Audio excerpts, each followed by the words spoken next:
Yep, you got it.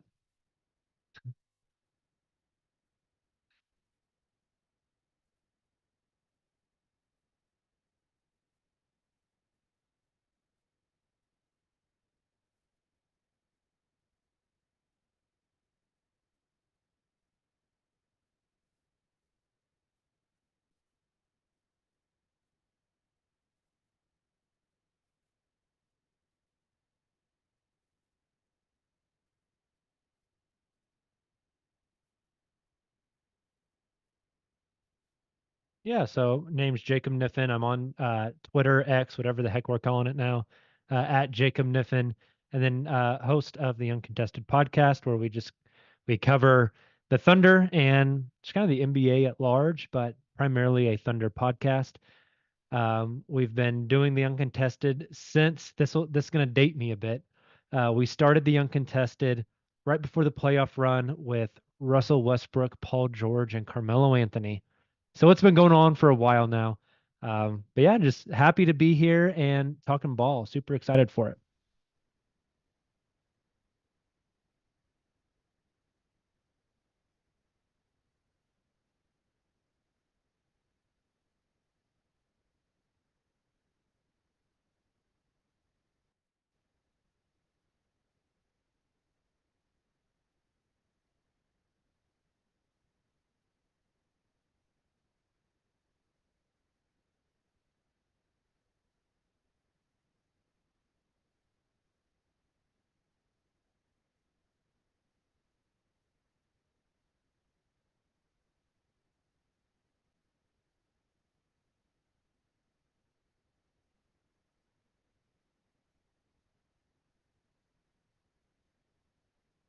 No, you're fine.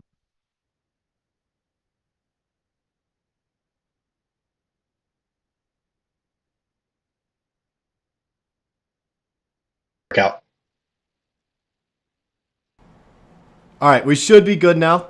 Should be good. But like I said, Jacob, going into this, just going over some preseason guys that we've seen so far. We've had some great performances. We've had some not so great performances.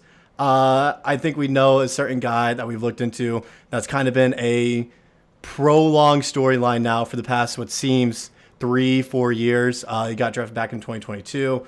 Talking about Jang, of course. I want to go into him first, as he's someone that I feel like the Thunder community is very mixed on. A lot of people like him. A lot of people say, hey, we should give him J Will's minutes during the regular season. And some people are like, look, we need to use him as a trade piece while he still has value. So I'm just kind of interested what your personal thoughts are, what you've seen in preseason so far. You can take into summer league, past playing experience as well, as such as the Oklahoma City Blue, and just give me what you've seen from him so far this preseason. If you think he's ready to play for the Thunder at this level, and ultimately something that like I mentioned, if he should be getting J Will's minutes coming in to this season as the Thunder are competing for a title. Yeah, for sure. So here's the thing about Usman Dieng for me. Whenever the preseason, no, I guess not preseason, but the training camp Thunder roster came out with obviously the 14 guys on contract, and then all the two ways and the exhibit 10s and the training camp invites, and we got our first official team numbers on height and weight for all these guys. You scroll down that list and you find Usman Dieng, and you see 6'10", 220 pounds. And immediately my thought was, that's awesome. That is the one archetype of player that is not currently on this team. This team has a ton of 6'4", 6'5", 6'6" guys. They got a couple of 7'1" guys, but that kind of bigger, longer, exclusively a wing, not a big player. Like that's the one piece they're kind of missing. It's like Jang's bulked up. Like this is a good sign for this team. And that's about where my excitement ends. Because I don't want to sound like I'm like disparaging the kid, because he's a kid. He's like 20 years old. Yeah, I think he Um, just turned 21 not too long ago. yeah, he's super young. He's got a lot of basketball left in his life. The same MO for Jang from draft night and the first summer league game he ever played. to in Tulsa a couple of nights ago is the same thing. Just the level of physicality and aggressiveness just isn't there for him. One of my co-hosts on the Uncontested asked me, "Have we ever seen Dieng run at full speed?" And it's a great question because I don't know think if we I have. I don't think we have.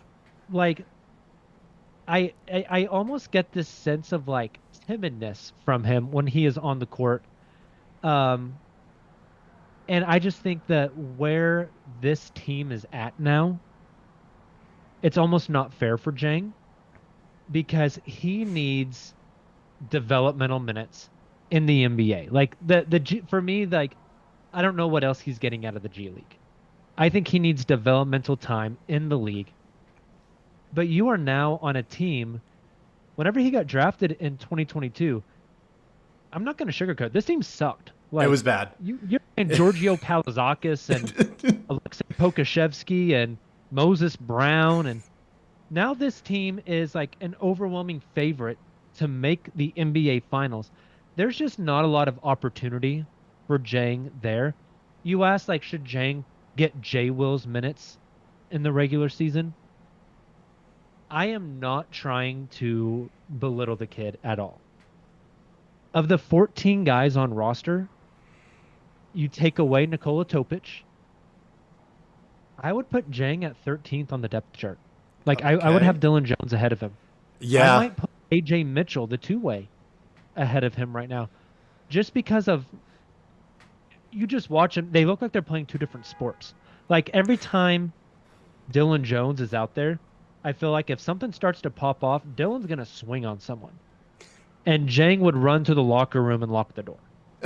Like, that's just the kind of the vibe you get from those guys. And I just don't, I hate to use the phrase, but I think it's very applicable here. He just doesn't have much dog in him. I don't think so either. Like, just looking at him, and it's like you mentioned, he plays timid. I've seen people comment on videos when I do talk about Us a little bit, saying, like, I'd rather have someone play timid and be afraid to mess up than someone that doesn't really care if they mess up and keep on going after it.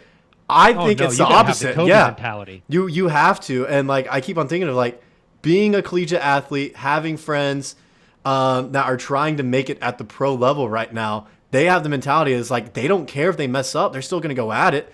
They realize you're actually going to play worse the more timid and uptight and worried you are. And that's just the case with Dieng. Is he's so afraid when I look at him making that one mistake. He's like, if I make this one mistake, I'm going back down to the G League. I won't be on the Thunder roster. I'll get a bunch of minutes there. When in reality, we just want to see him be a little bit more aggressive.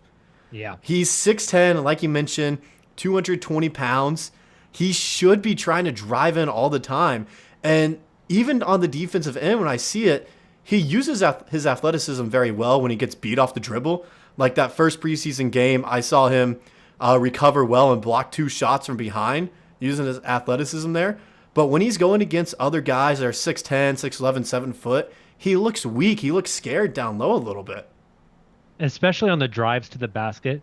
If I got $1 for every time I watch Dieng push the ball down the court, meet some sort of resistance at the rim, and do like, it's almost like a backwards Euro step and float it. Yeah. If I had $1 for every time he did that, I'd probably have like $20. You know, I mean, I want to see him just like drive down and try to murder somebody. Like, and if you get a charge, you get a charge. We saw that in the summer league. On one of the possessions, I vividly remember that, him trying to poster someone on a drive in the summer league, and he missed it. He got called for the charge, and then after that, we just haven't seen it again. Yeah. I think he tried it against Darius Baisley and got blocked like 3 times, and it's not a good thing if you're getting blocked by Darius Baisley during summer league, but I digress. I think there's talent there. You also mentioned, like, do you trade him while he still has value? There's a catch-22 there. Like, you are not recouping the value of where you picked him at. You picked him at 10. Or no, you picked him at 11. You are not getting a lottery pick for Dieng right now. Like, you are getting a second-round pick for Dieng. And so you're in this awkward spot of, he is a young guy who still has upside. A ton of upside. You don't have really the capacity to develop him on the Thunder roster, but you also can't recoup value for him for trading him. So you're in this catch-22 of what do you do with this guy? Do you just send him to the G League again? Because I don't know what value you're getting out of that either. Yeah, it's weird. Like, it's a weird place where he's at, and I'm looking at the comment section as well. Like, I see everyone kind of agreeing. Benny said he doesn't have a 6'10" mindset. Another dude said it's his lack of improvement on these different things, and I can't remember who said it, but someone had a quote that used to play in the NBA that said you have to have one part of your game that just stands out above the rest to give you an actual moment to play in the league. And just with Us, I just don't see that one thing he's clearly better at than anyone else, or has where it's like, okay, he's clearly better at this on his part of his game. Everything else is just kind of mediocre or below average when I'm looking at it. It's very rough. It's just not very defined at the moment when I look at him. And I see him going, if we do trade him, he needs to go to a rebuilding team like a Utah, like Washington, where he's actually going to get those minutes in the league and get used to that pace of play and figure out how to play. It's just with OKC, we have developed so fast now. I feel like he is now, past that moment where he can develop with this team. Totally agree. Like a lot of the developmental minutes are gone. That's why there's no Trey Mann left here. That's why there's no Alexei Pokusevsky left here. The time for investing like 4 years in a guy that you hope can turn out, like, at the end of the day, you kind of just have to go off what you're seeing on the court. And what you're seeing on the court is just a guy who's not going to crack the rotation. No, that's what I'm saying. And speaking of rotation, I think we've talked about Us a little bit. Someone that I think has improved way beyond anyone kind of predicted. Dub. Jalen Williams. I remember when he was originally drafted, everyone was kind of saying it's like, oh, it might be a reach at 12. He can be a good player, but he's not going to be this clear second option. It's going to be Chet, where now I feel like going into the season, Dub is the clear-cut second option, especially when you see what he's done in preseason so far. And I really want to ask you about that shot, as he's clearly taking more three-pointers, and he's not afraid to. And I was just wondering if you think that's a part of his game that's really going to differentiate this Thunder team and could potentially win us an NBA championship, as he's already taken 10 three-pointers, and he's averaging in the preseason, I think, 6 three-pointers a game, which is double what he averaged last year.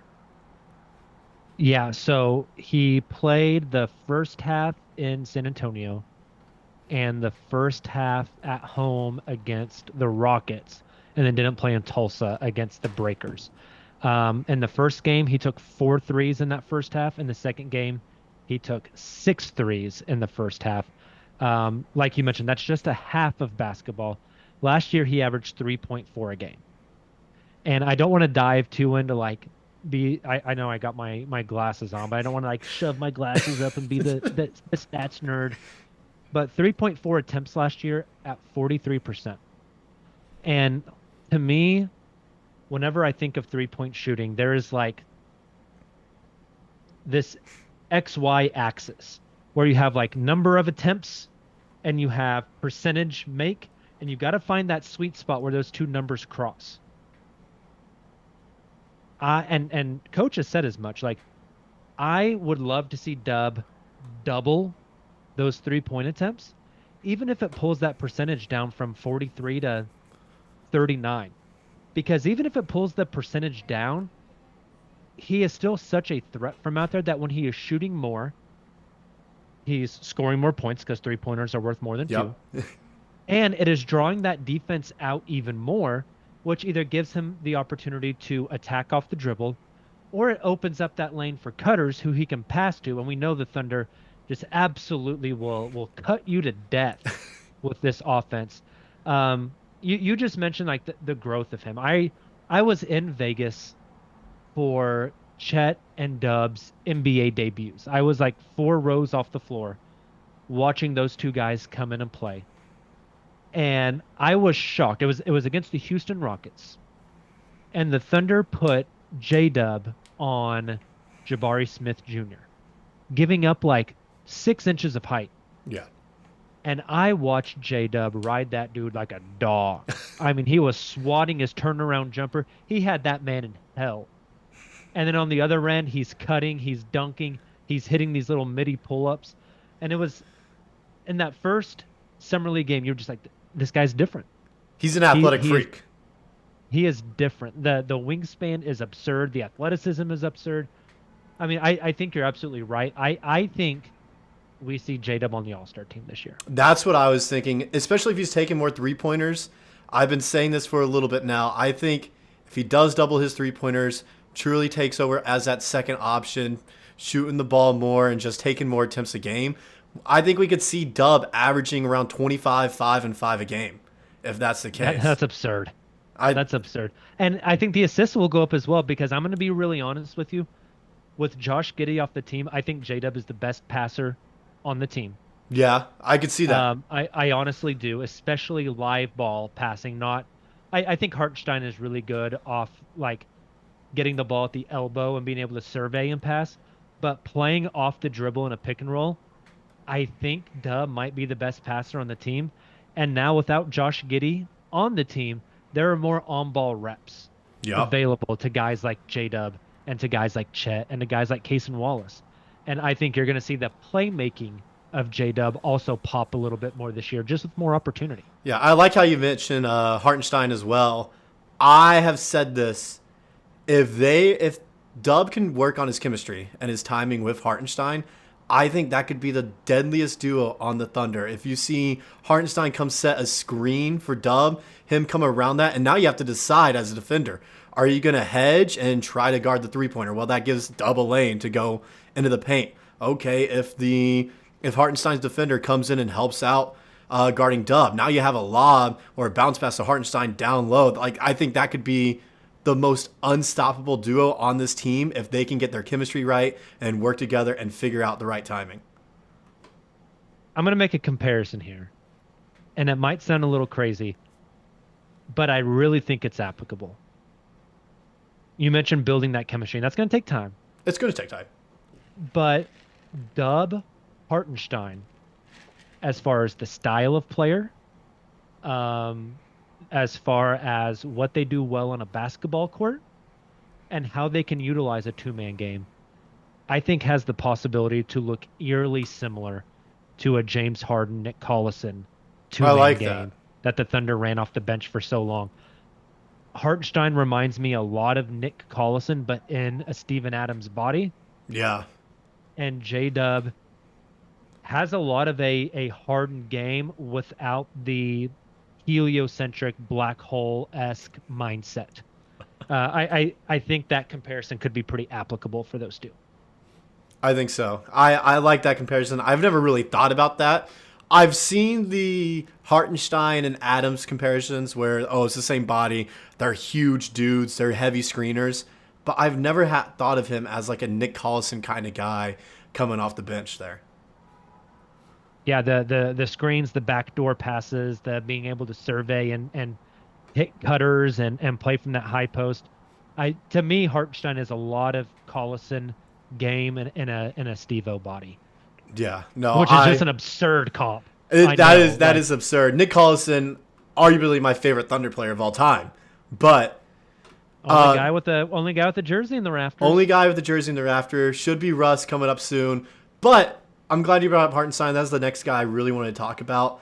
As I just wrote an article recently talking about how Hartenstein could be the key factor into this team. How just defensively and offensively, he could be the guy that brings the championship to OKC. I think he's everything we've been lacking. A big body down low, big-time rebounder, a passing big of his caliber. Then now you add in the screens on offense. I think he's really the most dynamic and kind of X-factor / wild card on this team. And I was wondering if you thought the same, or maybe, he serves a different role on the team as well. And also, I know it's been a huge discussion going on. Caruso or Hartenstein starting. I have Hartenstein starting. I was also wondering what you personally think. Interesting. Okay, I've been on record all summer as the starting lineup will just be Caruso in for Josh Giddey is how I think it will set up. I know a lot of folks have argued like, well, you can change the starting lineup depending on who they're playing each night. Minnesota, maybe you start Hartenstein. And then if it's the Gold State Warriors, maybe you start Alex Caruso, and it's all matchup dependent. And I get that argument. However, this team has been very committed to having a starting five. Yeah. Now they change it sometimes at a halftime, and the closing five is frequently different, but the starting five is pretty standard, and I think that will stay the same way. My vote is Caruso. We'll see. And maybe the first game of the season isn't a good barometer for that because I think Denver is the team that you could start the two bigs against. But yeah, I think Hartenstein is the things he adds are purely additive and don't take away from anything else on the team, which I think is super important. A lot of times, if you're bringing in a free agent for $30 million a year, Usually they'll start. usually they'll start and they're going to do things their own way. And sometimes that can take away from part of your team while adding to another part. And it just doesn't feel like Hartenstein really does that. Like you mentioned, the rebounding is going to be massive. The fact that you can have a top 5 shot blocker in the league on the floor for all 48 minutes Yep. between he and Chet is huge. Offensively, we'll see if he shoots threes. He shot like I think one in the preseason now. He's only shot one, but he's been working on it a ton in practice. I've seen videos. I've seen people talking about it when asking him those questions. Apparently, it's something he's working on. Daigneault's given him the green light to shoot threes if he's open during a game. So that'd be interesting to see if it actually happens. Yeah, I know they're encouraging him to do that based off his comfortability. I wouldn't be surprised if he shoots them. But even more than that, you mentioned the screening. I think the screening is huge. Yep. I think the playmaking from the high post is great. The man is in love with the dribble handoffs. He loves I've noticed that a ton. And I think the Isaiah DHOs are going to be sick because he can just open up so much space for Zay to pull those threes. And something that's a little underrated, I think, two things really. In that Houston game, we saw a Shai Hartenstein pick and roll where they doubled Shai, who hit the pocket pass to Hartenstein for just that little midi left-handed floater that he loves.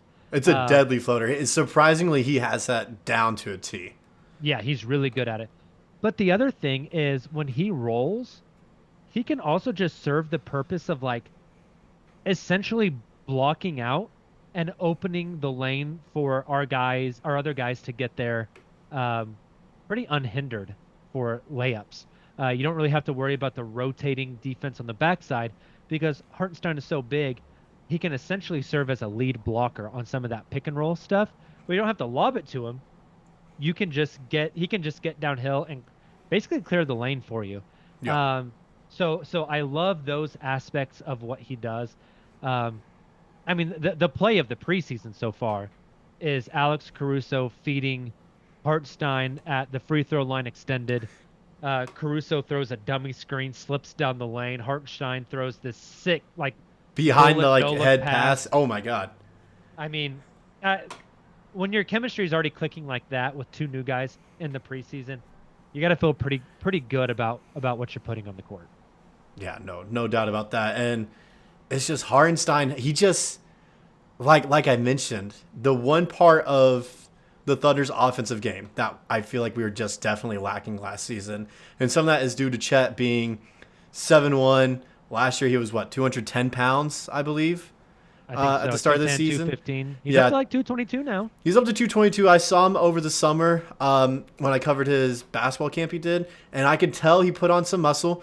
But even then, at 7'1", 210 pounds, 215 last season, it's not really a big body use screening. Where Hartenstein, it's 7 foot, 250 pounds. That's a brick wall you're running into on a screen. So I feel like that alone, it opens up a whole new world on offense for the Thunder.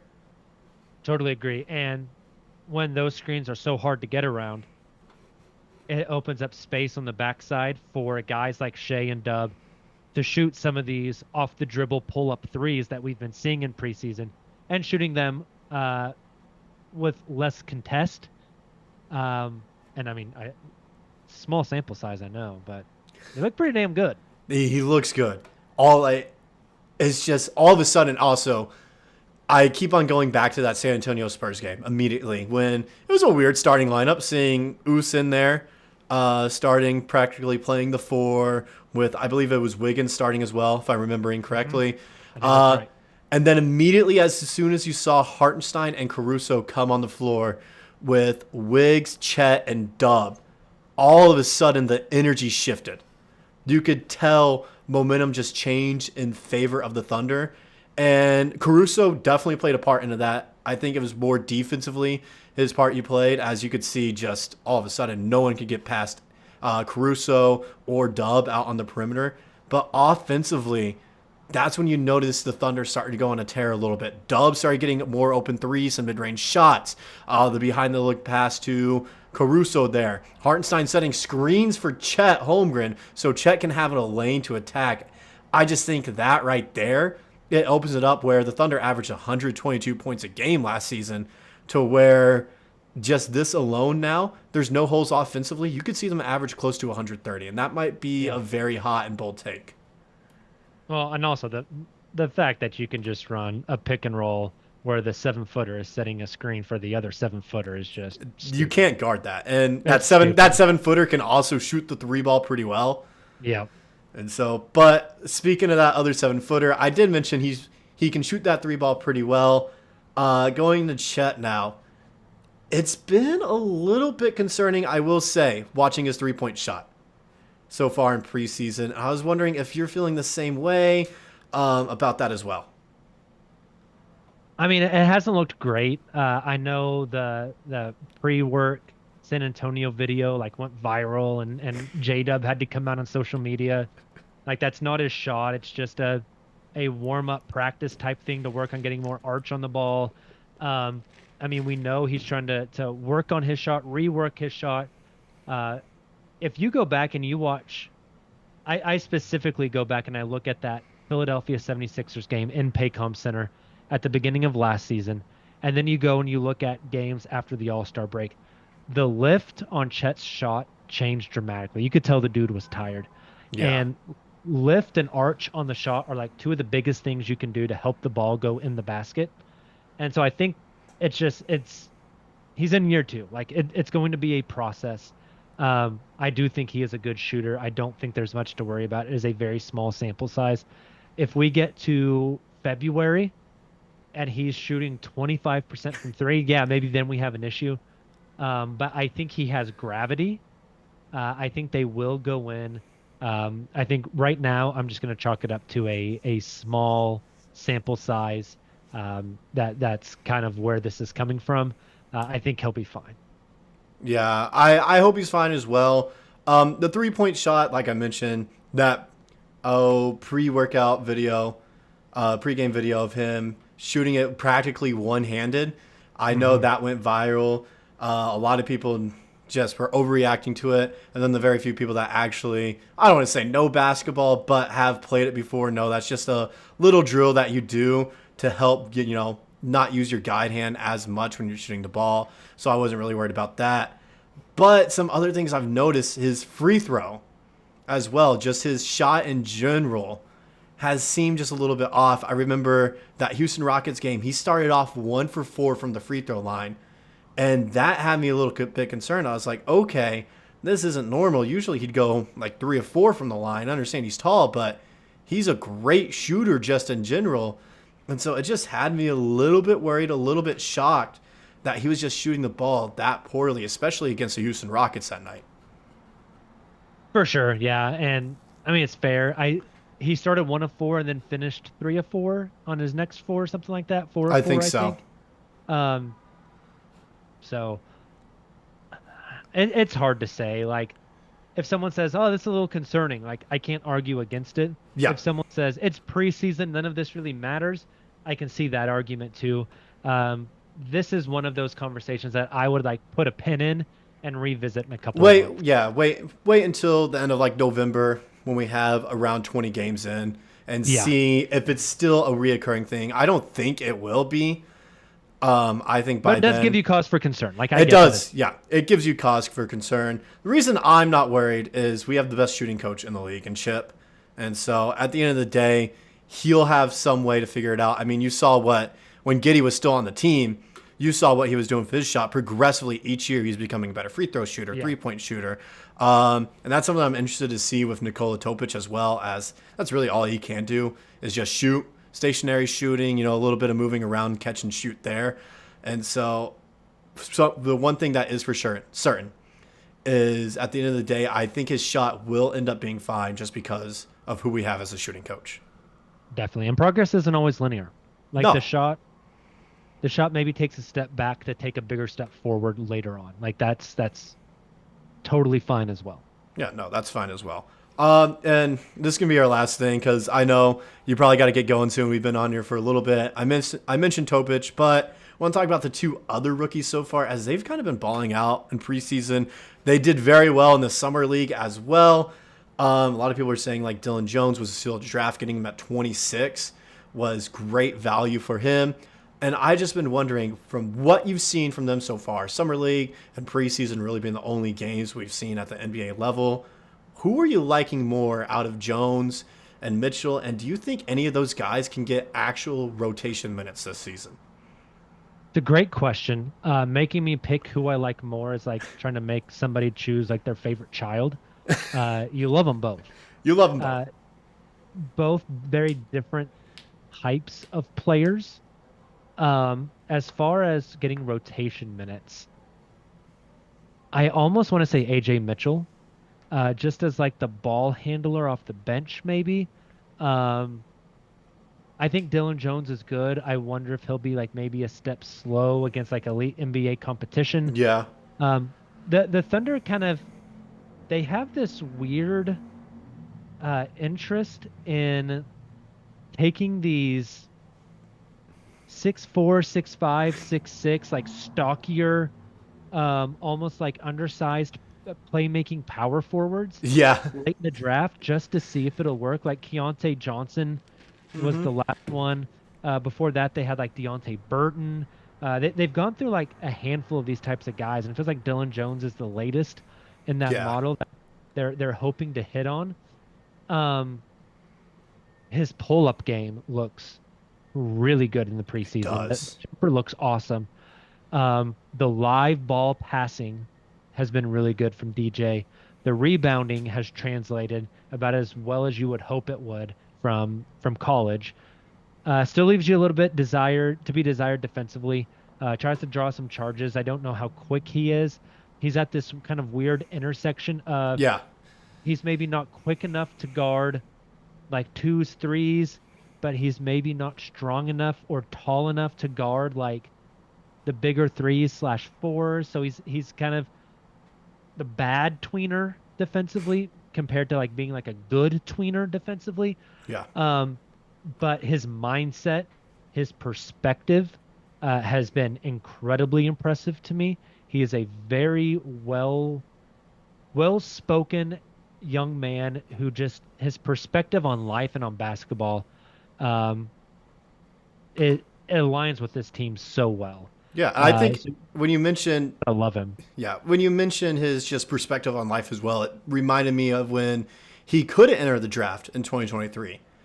And he was talking with his brother, I believe, and he was like, yeah, I can go in the second round and, be on a 2-way contract and maybe make it, maybe I can make it. We'll see.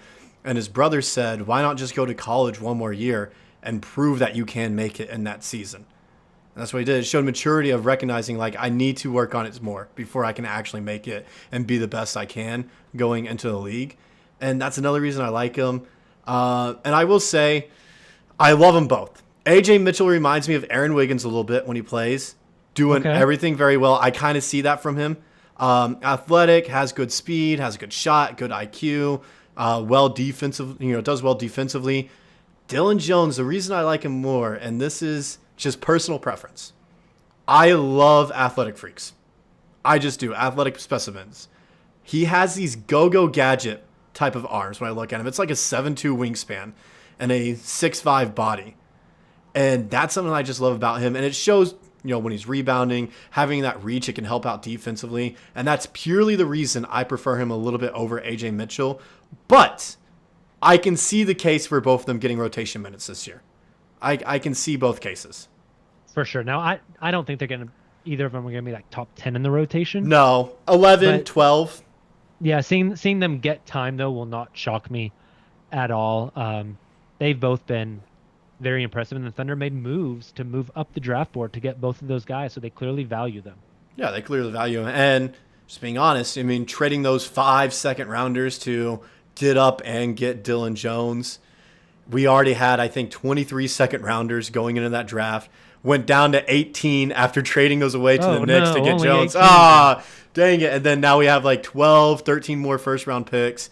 And so that's just something that I can see us doing constantly in the future. If we like someone in the draft, we have all these picks, all these value, especially from teams like the Clippers, Nuggets, who once Jokic gets 2-3 more years when he's getting out of his prime, aren't going to be that great of teams anymore. Constantly going to have value with those picks. I can see us constantly trading those to go get someone that we value, especially in a draft class this coming season in 2025, which has so much hype surrounding it, led by Cooper Flagg. Definitely. I mean, we could get down the rabbit hole with that, but I think it is much more likely that they trade draft picks to get better draft picks or draft picks down the road than it is that they're shipping off 4 picks for a superstar. I don't want to get into the minutia of the salary cap and the CBA, but that's the way they're going to do things. Yeah, no, that's just way how it's going to go. But like I said, you're a busy guy. I don't want to keep you here for longer. We're already approaching 50 minutes. I know you originally wanted to do like 30 to 40. Went a little bit longer. But once again, this thank team's you. Exciting. You Constantly talk. This team, man. There's every player on this team has something of extreme value that they bring that you can just constantly talk about. And we didn't even go into guys like Cason Wallace, Lou Dort, even Alex Caruso, who people have said is your lookalike. Hey, and so representation matters, baby. Exactly. We needed a bald white guy on the team. My guy AC is repping for us. As Cason Wallace said, I like your cut, G. Yep. But like I said, thank you. This is something I've been waiting to do for a little bit. Thank you for being the first guest that we had. It's an honor. I appreciate it. It's always a blast to hop on and talk hoops. Yeah, no, I had a great time. Hope we can do this again in the future, maybe later down in the season. Come back to some things that we said about certain players. Everyone that tuned in, thank you. Like always, take care of yourselves. You guys aren't fans here. You guys are a family that's